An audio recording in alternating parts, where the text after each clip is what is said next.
Heavy জিনিস তো প্রত্যেকে বাঙালি চালা। আচ্ছা, চলতি বাসে একজনের ব্যাগে দেখলাম, এক্ষুনি চুপি চুপি ব্যাটাকে টুপি পরিয়ে ঝেড়ে দিলাম। জিনিসটা খাস না? ঝাক্কাস, মোবাইলের গান ডিরেক্ট বানানো যাচ্ছে। জিও কাকা। ও এটা দেখে হেডে ব্রেন খেলে গেল ভাই। এমন একটা প্ল্যান এসে গেল মাথায়, শুনবি? বলে গেল বস। তাহলে সাউন্ডটা একটু জোরে দে, প্ল্যানটা বাইরে দিয়ে কেউ শুনতে পাবে না।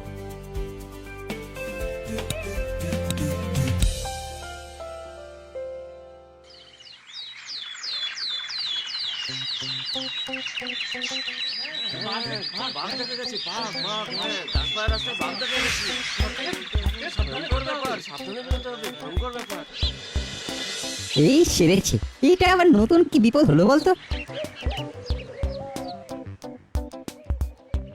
আরে ওই তো কোয়ালি দাদু আর প্রফেসর আঙ্কেল। আরে রেঞ্জ বাপু যে হঠাৎ মর্নিং ওয়াক, শরীর টরীর ভালো তো? না মানে শরীর ভালো করার জন্যই, কিন্তু ওইদিকে তো একটা দারুণ বিপদ হয়েছে। পোস্টারটা দেখেছেন? দেখলাম দাসপাড়ার রাস্তায় বাঘ দেখা গেছে, তাই তাড়াতাড়ি বাড়ি ফিরে যাচ্ছি। কি সর্বনেশে কাণ্ড রে বাবা! আপনি বরং বড়বাবুকে একটা ফোন করে দিন, আমি কর্মকর্তা মশাইকেও জানাচ্ছি। তুইও তাড়াতাড়ি বাড়ি ফিরে যাবেন। চলুন চলুন করালি বাবু। হ্যাঁ হ্যাঁ চলুন, আসি রে। এই তোরাও বাড়ি যা। বুঝলি না, কাল রাতেও তো পোস্টারটা দেখিনি। তাহলে ভোরের দিকে পোস্টারিং করেছে। তাজ্জব ব্যাপার। পাড়ার সবাইকে জানাতে হচ্ছে।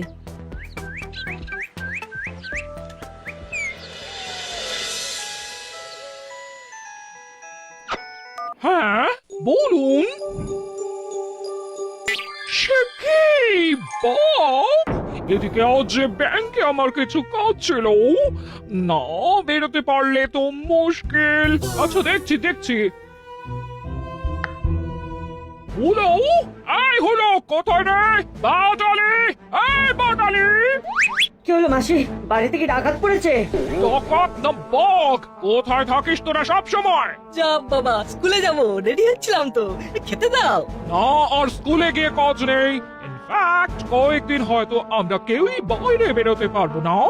রাস্তাঘাটে বাঘে ধরতে পারে। বাঘ দাসপাড়ায়? আরে তাহলে আর বলছি কি? তাহলে আমাদের এখন বেরোনো বন্ধ, আবার কোয়ারেন্টাইনে চলে গেলাম। হ্যাঁ, রেঞ্জটা কিন্তু একটা কথা বললো, শুনলি? কাল রাতে ও ওই রাস্তা দিয়ে কোচিং থেকে ফিরেছে, তখন কোথাও কোনো পোস্টার ছিল না। আরে বাঘটা তো পালিয়েছে রাতে। মেবি, কিন্তু রাতে পালালে সকালের মধ্যেই পোস্টার বানিয়ে দেওয়ালে সাঁটা যাবে? এত তাড়াতাড়ি সম্ভব? কেসটা তাহলে সিরিয়াস। একটা রহস্যের গন্ধ পাচ্ছি রে। কিন্তু আমরা ঘরে বসে থাকলে কেসটা সলভ করবো কি করে? দাঁড়া, দু একটা দিন দেখি। নমস্কার, 7:30টার সাতকাহনে আমি শার্দুল সাঁতরা সকলকে স্বাগত জানাচ্ছি। আজকের বিশেষ খবর, দুলমার দামাল দাতালদের দক্ষিণপুরে মিলল দেখা। জানলার কাছে একটা খসখস শব্দ হচ্ছে মনে হচ্ছে। লালু লাহিড়ির ছবিতে কাজ করতে আসছেন প্রখ্যাত বিদেশি অভিনেতা। শান্তির একটু বসার জন্যই জানলাটা বন্ধই করে দিই। 10 দিন আগে দুলমা থেকে নিখোঁজ 5 হাতির পরিবারটিকে আজ দেখা গেল দক্ষিণপুরের রাস্তায়। ওরে বাবা গো! তারা ফুচকা খাচ্ছিল। একজন সোশ্যাল মিডিয়ায় সেই ছবি পোস্ট করেছেন।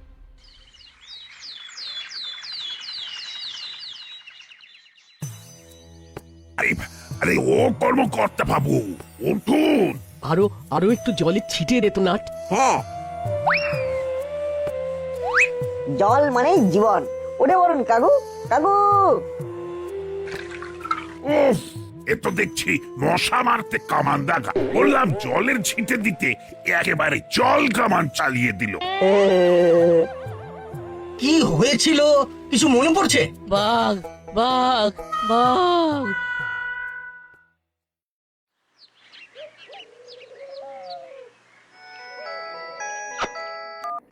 হ্যাঁ স্যার বলুন। আরে এসব আমি কি শুনছি? তোমার এলাকায় নাকি বাঘের উপদ্রব হয়েছে আর তুমি নাকে তেল দিয়ে ঘুমোচ্ছ। আমি প্রপার জায়গায় খবর দিয়েছি স্যার, এলাকার লোককে ঘরে থাকতে বলেছি, অফিস কাছারি স্কুল কলেজ সব বন্ধ রাখতে বলেছি। বলছি এর বেশি আর কি করতে পারি আপনি বলুন। বাঘটাকে ধরতে পারো, তাকে আবার সঠিক জায়গায় ফেরাতে পারো, নইলে নইলে চাকরি ছাড়তে পারো। আমি আমি মানে রাবিশ! এ তো আচ্ছা জ্বালা হলো। দেখেছো কাণ্ড, এই সপ্তাহে নাকি অন্তত 10টা বাড়িতে বাঘে হানা দিয়েছিল। সেসব বাড়ির লোকেরা ফোনে থানায় জানিয়েছে। আচ্ছা, পাড়ায় নিরাপত্তা বলে তো আর কিচ্ছু রইলো না। কিন্তু বাবা, আমরা যদি ঘরে হাত গুটিয়ে বসে থাকি তাহলে বাঘটাকে তো শায়েস্তা করা যাবে না। তাহলে কি করতে বলিস? খালি হাতে বাঘের সঙ্গে গিয়ে লড়বো? বাঘটাকে তো দেখাই যায়নি, সবাই শুধু তার ডাক শুনেছে। আরে বাঘ না থাকলে তার ডাকটা এলো কোত্থেকে? সেটাই তো রহস্য, মা। বাঁচান স্যার, বাঁচান! বাঁচান স্যার, বাঁচান! আমার সব নিয়ে গেছে, সর্বনাশ হয়ে গেছে স্যার। হায় হায় হায় হায় হায় হায়! আরে কি হয়েছে সেটা বলবে তো। আমি আইসক্রিম বিক্রি করি, এই শহরে আজকেই এসেছি। ও আচ্ছা আচ্ছা, বুঝলাম।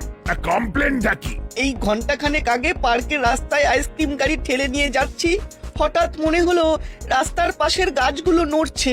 তারপর হালুম করে একটা বুক ফাটা ডাক, ভয়ে অজ্ঞান হয়ে গেলাম। হ্যাঁ, সে কি? কিছুক্ষণ পর যখন জ্ঞান হলো, দেখি আমার টাকার ব্যাগটা হাওয়া। তারপর দেখি আইসক্রিমের গাড়িটা রাস্তার পাশে পড়ে আছে, ভেতর ফাঁকা। ব্যাগে আমার এ মাসের পুরো রোজগার ছিল। আমার সর্বনাশ হয়ে গেল স্যার। বুঝলাম। তা কার এগেনস্টে রিপোর্ট লিখবো? বাঘের এগেনস্টে নাকি চোরের এগেনস্টে? আমি কি বলবো স্যার, আপনি এলাকার দারোগা, আপনাকেই এর একটা বিহিত করতে হবে, নইলে আমি যাব না। বেশ, তুমি বরং আজ থানাতেই থাকো, আমি দেখি কি করতে পারি। সব দরজা ভালো করে বন্ধ করে দিয়েছি, জানলা খোলাই থাক, নইলে তো সাফোকেশন হবে। জানলায় তো গরাদ আছে, বাঘ জানলা দিয়ে ঢুকবে বলে মনে হয় না।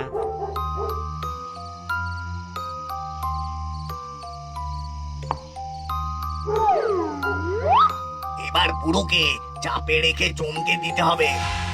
গুরু, চালাবো? দাঁড়া, পুরোটা জানলার সামনে আসুক। ধুর, কোথায় বাঘ? কি সুন্দর রাত! আহা, বেশ ঝকঝকে আকাশ আজকে। আমার তো গান গাইতে ইচ্ছে করছে। ও আমার মায়ের চরণ ছাড়া আমি কোথায় গিয়ে শোবো? না না না, বাধা পড়লো। যাই যাই গিয়ে শুয়ে পড়ি।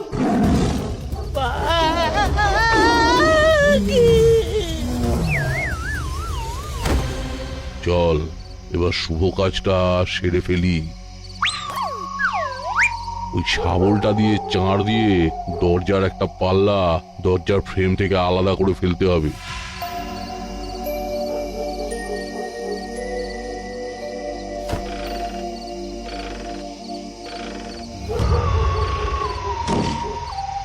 এবার তাহলে গৃহপ্রবেশ হয়ে যাক বস। Good boy.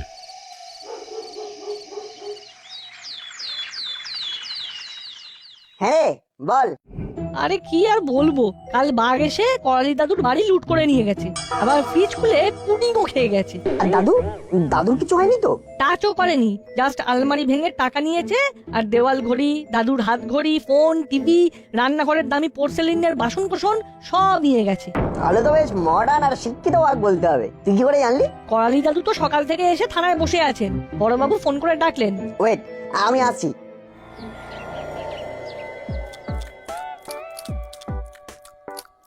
বস, আজ রাতের প্ল্যানটা করে ফেলো। অত তরপাস না, কালকের পরে লোকজন খুব চৌকান্না হয়ে থাকবে। দিন দুই ঘাপটি মেরে থাকতে হবে। তখনই বললাম ফ্রিজ খুলে খাবার খাস না। বাঘ কি ফ্রিজের খাবার খাবে? সেটা দেখেই লোকেরা ডাউট করবে না।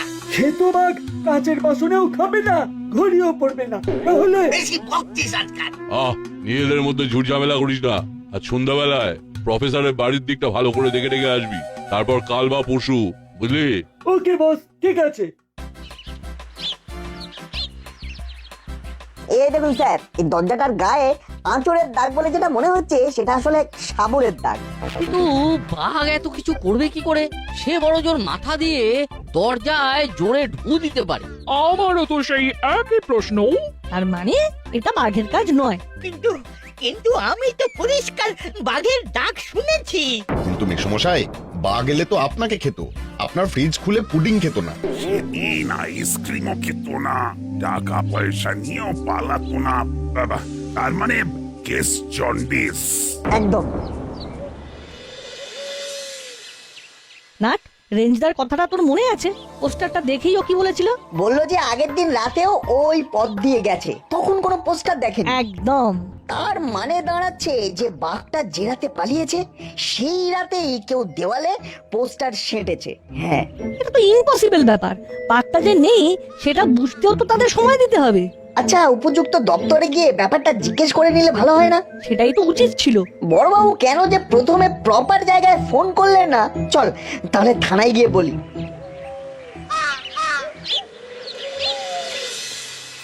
সেই তো, এই সহজ ব্যাপারটা। না না, আমি এখনই প্রপার জায়গায় ফোন করছি। বসে যা, ওরা কি বলে সেটা শুনে যা। হ্যালো, হ্যাঁ, আমি গোপী দারোগা বলছি।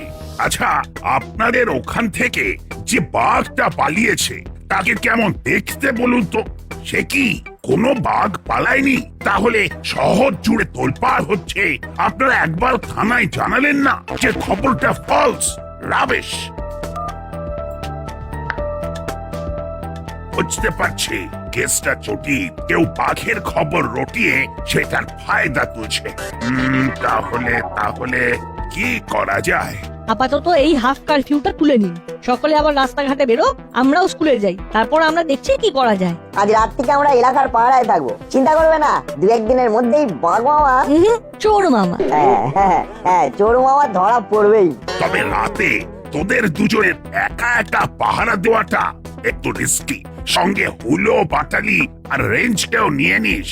দেখি নাট, তুই রাতে আমাদের বাড়িতে চলে আয়, আমাদের ছাদ থেকে বাইনোকুলার দিয়ে পুরো এলাকাটা দেখা যাবে। তাই হবে। এই রাতে কি খাওয়াবি রে? আমি কিন্তু বিরিয়ানি না খেলে শরীরে বল পাই না। সারা রাত জাগার ব্যাপার তো, বুঝতে পারছিস। আরে আগে চোরটা ধরে দে, আমি তোদের বিরিয়ানি আর চিকেন চাপ খাওয়াবো।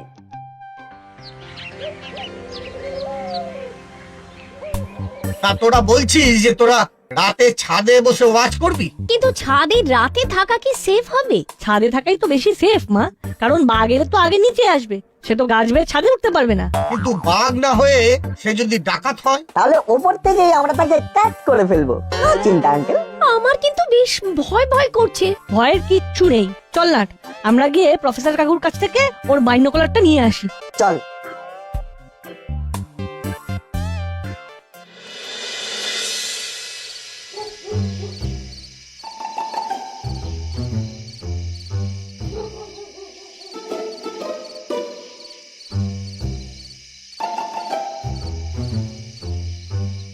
বল্টু, ওই দেখ। কি গো চেলা কাকা, এত রাতে এখানে কি করছো? না মানে নাইট গার্ড দিচ্ছে, নাইট গার্ড। শুনলাম পাড়ার সবাই মিলে রাস্তায় পাহারা দেবে রাতে, তাই রাস্তায় ঘুরে ঘুরে পাহারা দিচ্ছ? বাগে ধরবে তো, বাড়ি যাও। তোরা কি করছিস এত রাতে ছাদে? আমরাও পড়াশোনা পড়াশোনা পড়াশোনা, রাতের আকাশটা স্টাডি করছিলাম, এই আর কি। চললাম রে। Good night.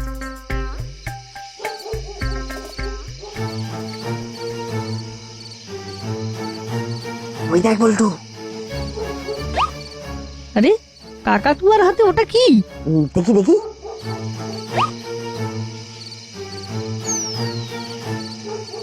একটা ব্লুটুথ স্পিকার মনে হচ্ছে। এইবার মনে হচ্ছে কেসটা সরল হচ্ছে। হাতে নাতে ধরতে হবে, নইলে পুরোটা সরল হবে না।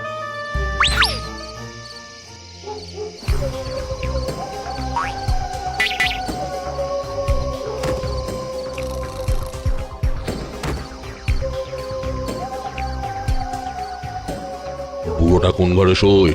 বলছি নিচে তো কোনো সারা শব্দ পাচ্ছি না।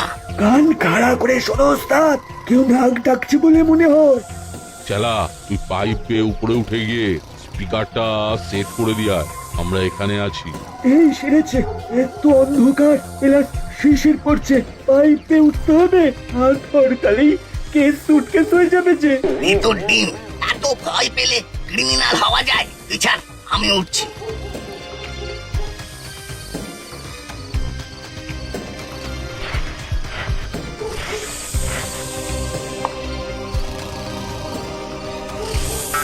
কি কেস চালাবো? ঘুমোচ্ছে, চালিয়ে দাও। বাঘটা নিচে ঢুকেছে মনে হয়। আজ বেটাকে দেখতে পেলে ঘায়েল করতে হবে। কি হলো? অজ্ঞান হয়নি, নিচে আসছে বাঘ ধরতে। এই খেয়েছে, তাহলে উপায়? এত চাপ খাস কেন? হ্যাঁ,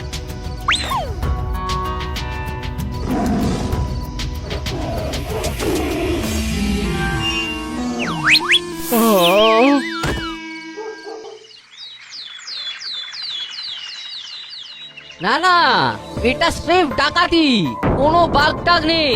তাহলে আমি যে বাঘের ডাক শুনলাম সেটা মিথ্যে? আরে ডাক তো আমিও শুনেছি, কিন্তু এখন মনে হচ্ছে সেদিন অজ্ঞান না হয়ে গেলে ব্যাপারটা খতিয়ে দেখতে পারতাম। আপনারা অজ্ঞান হয়ে গেলে দরজা ভাঙতে সুবিধা হয়, তাই না? কিন্তু আমার দরজা তো ভাঙা হয়নি। কারণ তখন তো বাঘের ভয়টাকে জোরদার করার দরকার ছিল। এই হাফ কারফিউটারও দরকার ছিল। বদমাশগুলোকে হাতে নাতে ধরতে হবে। কিন্তু কিভাবে? ওরা কবে কার বাড়িতে ডাকাতি করবে সেটা কি জানিয়ে করবে? একদম না, আমরা যে বাঘের ভয় আর পাচ্ছি না সেটা ওদের একদম জানানো যাবে না। আর তাহলেই ওরা আমাদের ফাঁদে পা দেবে। তার মানে আবার হাফ কারফিউ চালু? কিন্তু এমন ভাবে যাতে মনে হয় যে আমরা সবাই বাঘের ভয়ে কাঁটা হয়ে আছি। 3 দিন হয়ে গেল, এত বড় অ্যাকশনের কোনো রিয়াকশন নেই কেন? গাছপালা যেন পুরো সাইলেন্ট হয়ে গেছে। এসটা কি বলতো চালা? কি আবার? বাঘের ভয়ে সব আবার ঘরে ঢুকে গেছে, শুধু ওই নাট বল্টুকে নিয়েই চিন্তা। ছোঁড়া দুটো খুব বেড়েছে। চল তো আজ রাতে ওদের বাড়িতে অপারেশন করে ওদের টাইট করে দিই। ঠিক বলেছ ওস্তাদ, ব্যাটাতে টাইট দিলে পাড়ার লোকেরাও ওদের বেশি পাত্তা দেবে না। তার আগে উস্তাদ, প্লেসটা একবার ঝাঁকি দিলে হতো না? কোথায় কে ঘাপটি মেরে থাকবে? ঠিক বলেছিস, যা পল্টুদের বাড়ির চারপাশটা একবার ভালো করে দেখে আয়। লাইন ক্লিয়ার থাকলে আজ রাতেই কেস শান্টিং করে দেবো। একদম। এইবার এতে প্রফেসর আঙ্কেলের বিচুটি চূর্ণটা ভালো করে মিশিয়ে দিতে হবে। আর তারপর ঠান্ডা হলেই দাওয়াই রেডি। রোজ রেডি থাকছি, কিন্তু এদিকে ওরা আসছেই না। সবুরে মেওয়া ফলে, আজ না হয় কাল ওরা তো আসবেই। গুরু, কেউ নেই, দিনের বেলাতেই সন্নাটা। দরজা জানলা সব বন্ধ। তাহলে আজ রাতে চান্স আছে বলছো? 100%। চা, এখানে আর বেশি ফুটেজ খাস না, রাতে আবার আসবো। দেখবো ছোড়া দুটো কত শিয়ানা হয়েছে। চলো। বাহ, আমরা তাহলে ঠিক দিকেই এগোচ্ছি। অঙ্কটা তাহলে আর ততটা কঠিন নেই। প্ল্যানটা কেমন দিয়েছি বল? একেবারে বিউটিফুল।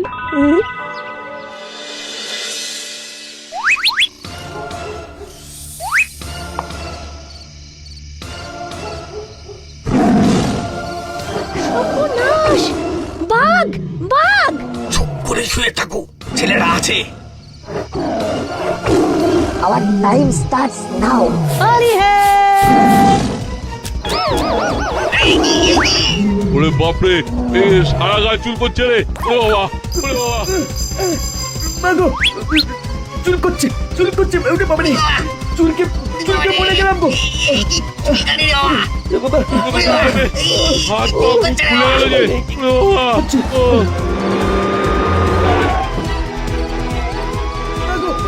ও, এই তাহলে পালানো বাঘ।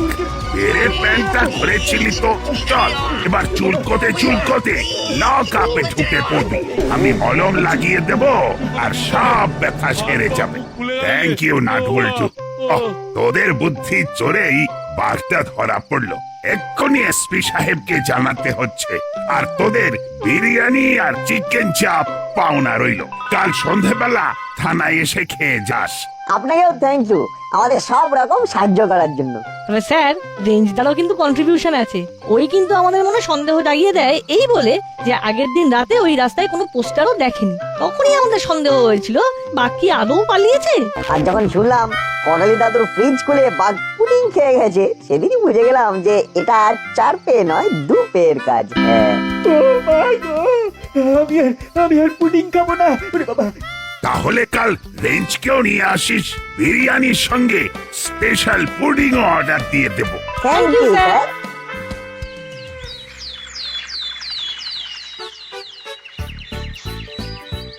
ওই দেখ পাড়ার হিরোরা দাঁড়িয়ে আছে। কিরে হলো বাটালি, স্কুলে যাবি না? আরে নেমে এসো, বাঘটা ধরা পড়ে গেছে জানো তো। আর ভয় পেয়ে ঘরে থাকতে হবে না। হাঁ করে কে দেখছিস? তাড়াতাড়ি রেডি হয়ে স্কুলে যাও। যত সব অপদার্থের দল। আজ আর স্কুলের দিকে মন নেই ভাই, বিকেল হলেই বিরিয়ানি আর চিকেন চাপ, সঙ্গে ঘ্যামা একটা পুডিং জমে যাবে, কি বল? একেবারে কুলপি।